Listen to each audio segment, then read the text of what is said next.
So apologies. We started recording this video. We were doing great. Everything was great. And then I realized that I wasn't actually recording your half of the conversation, Aaron. So welcome back to Might be better off.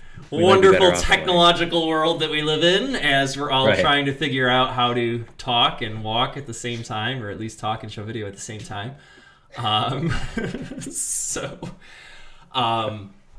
I guess just continuing our series then. Quickly, kind of skipping over pleasantries, we thought we would share some Good Friday reflections and dive into what is really a lengthy passion narrative in John. John 18 and 19.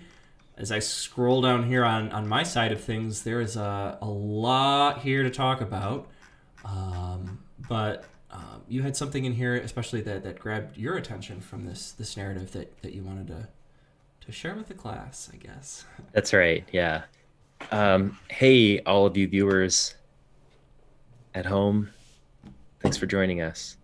So I wanted to focus on John chapter 18, Jesus' betrayal and arrest. And I'm just going to read a small portion of that chapter, starting in verse 1, going down to verse 11. It says, "After Jesus had spoken these words, he went out with his disciples across the Kidron Valley to a place where there was a garden, and he and his disciples entered. Now Judas, who betrayed him, also knew the place because Jesus often met there with his disciples. So Judas brought a detachment of soldiers together with the police from the chief priests and the Pharisees, and they came there with lanterns and torches and weapons. Then Jesus, knowing all that was to happen to him, came forward and asked them, 'Whom are you looking for?' And they answered, 'Jesus of Nazareth.' Jesus replied, 'I am he.' Judas, who betrayed him, was standing with them. And when Jesus said to them, 'I am he,' they stepped back and fell to the ground. Again, he asked them, 'Whom are you looking for?' And they said, 'Jesus of Nazareth.' And Jesus answered, 'I told you that I am he. So if you are looking for me, let these men go.' This was to fulfill the word that he had spoken, 'I did not lose a single one of those whom you gave me.' And then Simon Peter, who had a sword, drew it, struck the high priest's slave, and cut off his right ear. And the slave's name was Malchus. And Jesus said to Peter, 'Put your sword back into its sheath. Am I not to drink the cup that the Father has given me?'"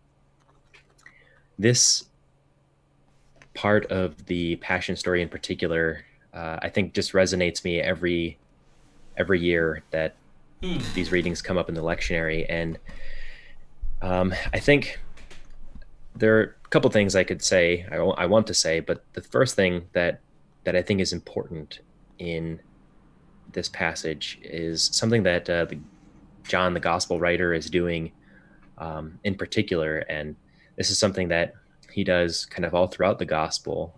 When you compare, the synoptics, Matthew, Mark, and Luke, to John, John has this emphasis a little more so than the other gospel writers on the outright divinity of Jesus. Yes. That he has secret knowledge, divine knowledge. He has there are maybe more and different and maybe more dramatic miracles in the Gospel of John that John tells us to sort of bring home this emphasis. And one thing in particular, we some traditions, some Christian traditions, we'll focus on this time of year, perhaps, the I am sayings of Jesus, right? I am the door. I am the vine. I am the good shepherd. I am the way, the truth, and the life. And these are sayings, again, that are in the Gospel of John, these I am sayings. But there are also a second category of I am sayings that some interpreters of the New Testament refer to as the absolute emphatic I am statements. And what they mean by that, it's kind of a grammatical reference. And so if, for example, the ones I already mentioned, I am the good shepherd, if you think about English grammar, I am is a subject and a verb, and then the predicate would be, the good shepherd, right? It's the object of the verb. Been a few years since I've been diagramming yeah, sentences. right, I know. Yeah. So John also tells us about these other things that Jesus says, these other I am statements that are called I am absolute emphatic statements. In other words, there is a subject and a verb, but no predicate. It just stands alone. In other words, it is Jesus saying, in Greek, it's ego eimi, right? Yeah. Yeah. In English, we would just say I am. Now, how it's translated in what I read, which is from the New Revised Standard Version, is, if you look down in verse 6 and other places, it says, I am he, which they translate it that way because it's not good English to say I So am. I actually, as I have this highlighted on my screen because I think that the New American actually is better in this regard because it simply has I am, and Yeah. I am is capitalized. Yeah. So it's very emphatic, and it stands by itself. It has a richer meaning than just what you would think just seeing it in English. Yeah, so that's perfect because that's what I think Jesus is trying to convey here. And we get that sense even from the reaction from Judas and this detachment of soldiers. When Jesus says to them, he asks, "Who are you looking for?" They say, "Jesus of Nazareth." He says, Mm. "I am." And instead of just sort of taking that as an affirmation, "Oh, we found the person we're looking for," it says they Mm. stepped back and fell to the ground. And I think what we are supposed to see here is that in this moment in the garden, as Jesus is praying and then confronted by his betrayer, even in this moment, like everyone can, if they're, I don't know what's inside their head. I don't know if they're realizing, hey, I just stepped back and fell to the ground, but there is a clear, uh, there's a clear like presence, a divine presence that is affecting everyone around them, right? That Jesus is God even in this moment, Mm. and even in this dark moment, right? Jesus is God, um, and I think this is really important in the synoptic versions of this moment in Jesus' life. Um, this is they tell us specifically. So John calls this a place just past the valley of Kidron, the Kidron Valley.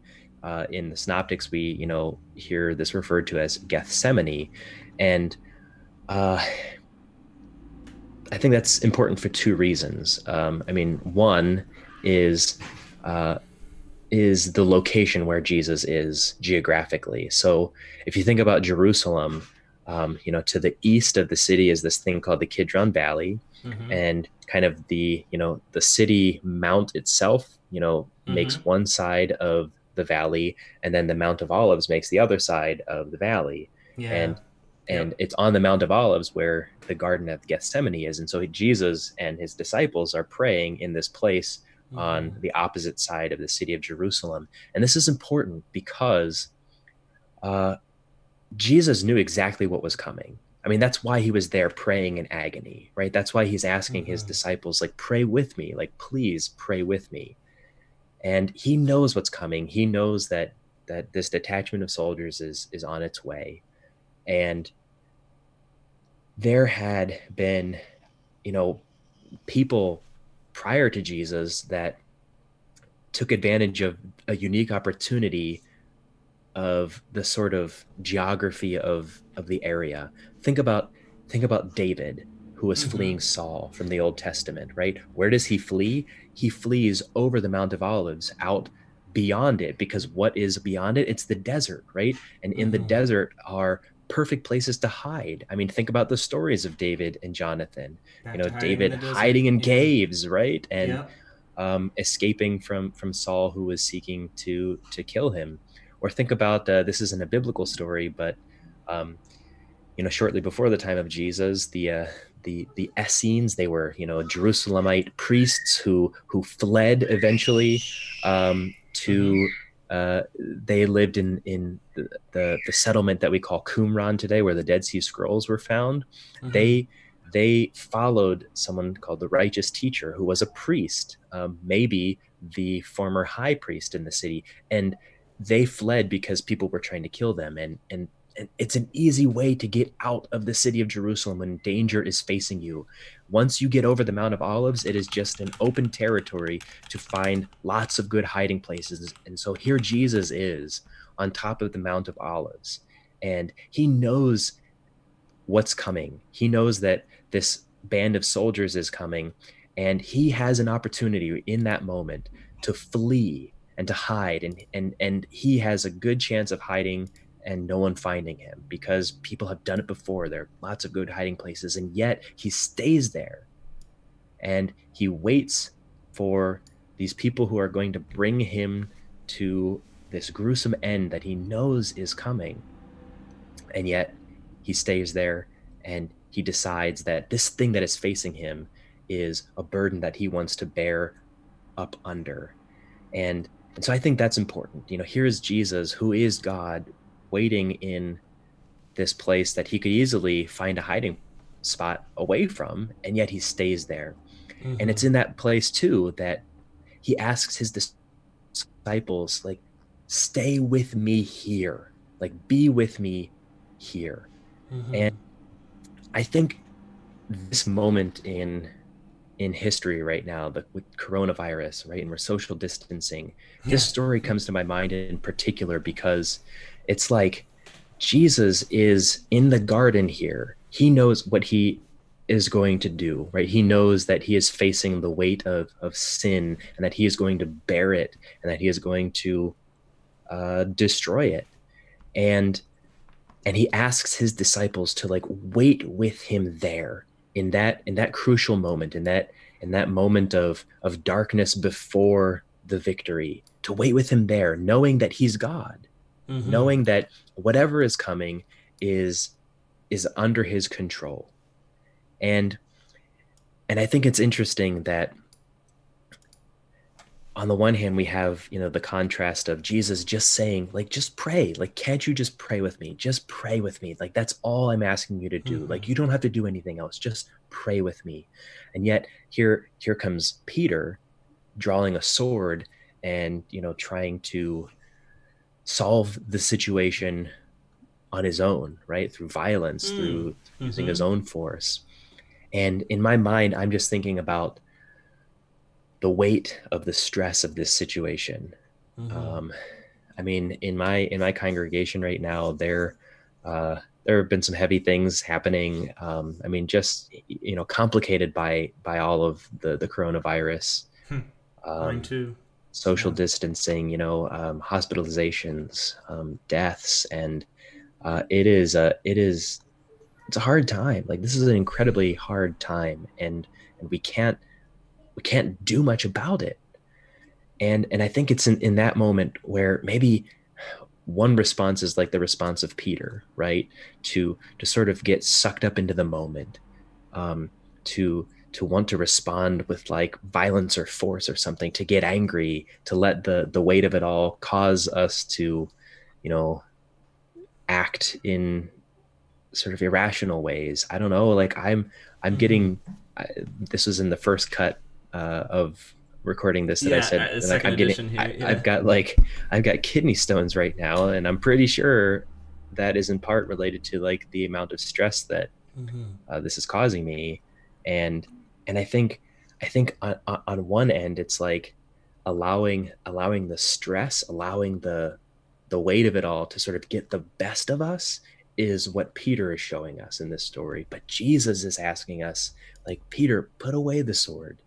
Like, put away the sword and just pray with me. Just pray with me. And I think this is an opportunity.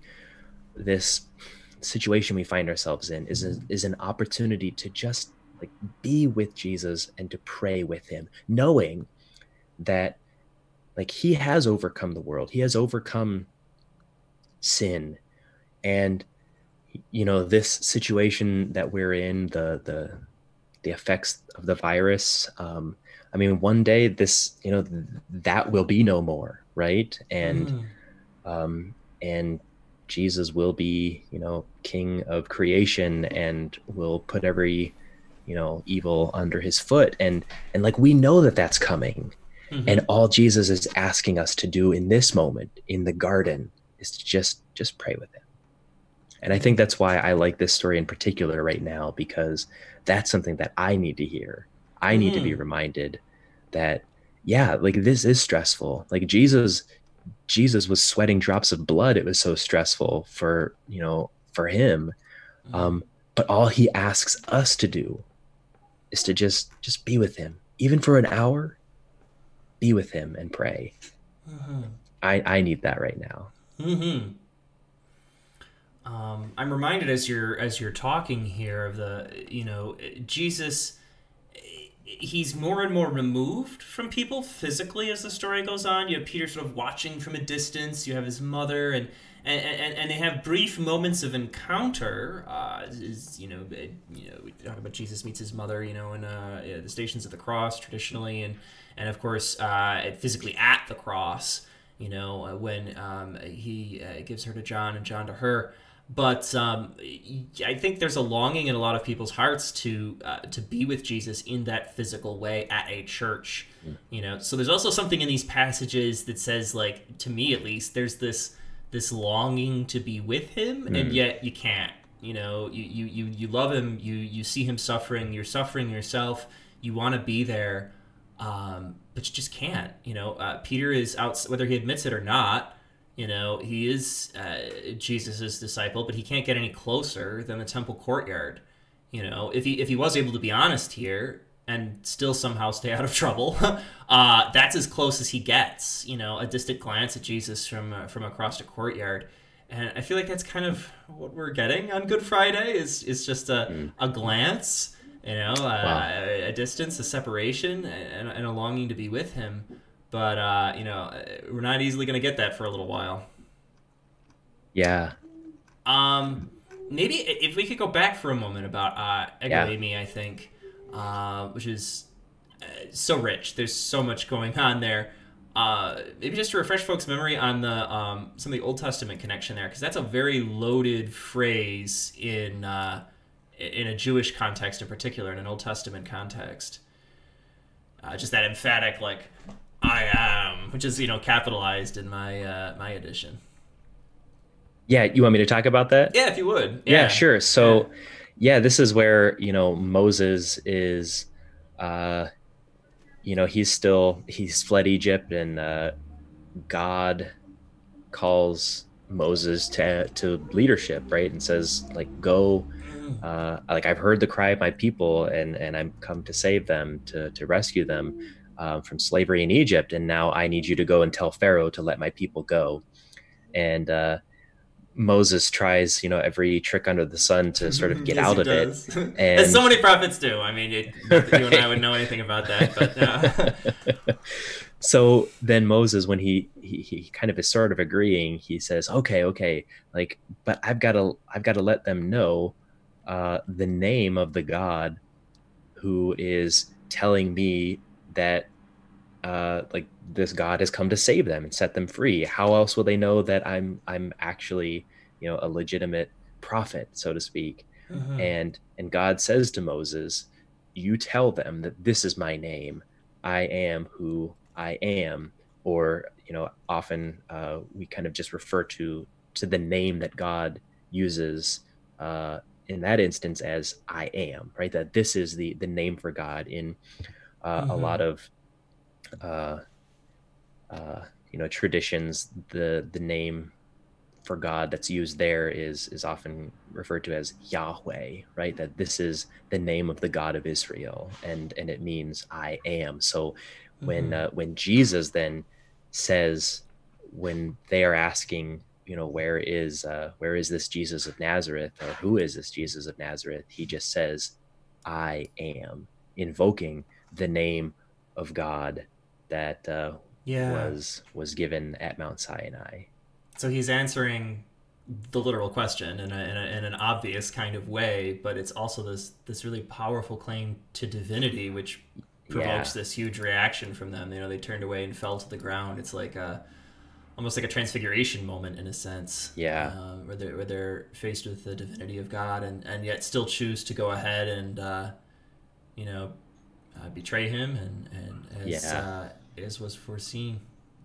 So yeah, it's That's crazy. So a lot of Old Testament nods here. If Oh yeah, a lot of depth. the week of Passover and so much, theological symbolism with Passover for sure. Is there a particular part of this story that resonates with you? I think one of the things that grabs me, and this is particularly true in John, as you'd said in John, Jesus is almost triumphant. He's very strong. He's very divine. You see that side of him emphasized a great deal. Uh, the cross as the throne of glory. It's almost like the cross is the high point, more so even than the resurrection. And so I think just reading about anyone going through this, you would marvel at their strength of character, at their perseverance, that they're able to go through all of this so consistently. And I talked about this a bit. I think I'd said earlier, maybe that was in the previous video, but on Palm Sunday, that people around him are praising him, they're scolding him, they're persecuting him, they love him, they hate him. His disciples are also blown all over the place. He asks them to pray, they don't pray. The guy fights, he's not supposed to fight, and then Peter runs away, he's not supposed to do that either. So they're being too bold or too timid, they're being too hot or too cold, they're being too friendly or too hostile. Everybody is just like freaking out all over the place. And they all have the wrong response. It's like they're all doing the wrong thing, but they need to do something. And Jesus doesn't seem to experience that pressure to do something other than what God is just asking him to do. And what God is asking him to do is, on the one hand, very simple, but also very hard. And so he just goes through with it. The most hesitation you see, and it's not even very clear, I don't even think it's very clear in John's gospel at all, the agony in the garden. But if there's any hesitation at all, Father, let this cup pass from me, it's coming from within. That we sort of get this cutaway inside view of Jesus sometimes where we see how hard it is inside, but it's not anything like what everybody else is like, kind of like in terms of being blown all over the place. He's just very consistent that he's going to do things God's way. And I think that's just one of the most remarkable things about this. So if we're with Jesus in that, I think it's about being faithful to what God is asking us to do and recognizing that it's not necessarily going to have us going crazy all over the place. Sometimes we've got all kinds of bizarre ideas about what God is asking us to do, and we're running this way and that.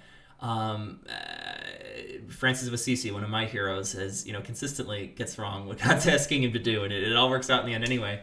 But maybe he is just asking us to be quiet, that we don't have to explain or defend ourselves all the time. He doesn't do that in front of Pilate. He doesn't do that in front of the high priest unless he absolutely has to. To be still and know that God is here. To pray with Jesus, as you said. We don't this year have to run out to church or go crazy every which way.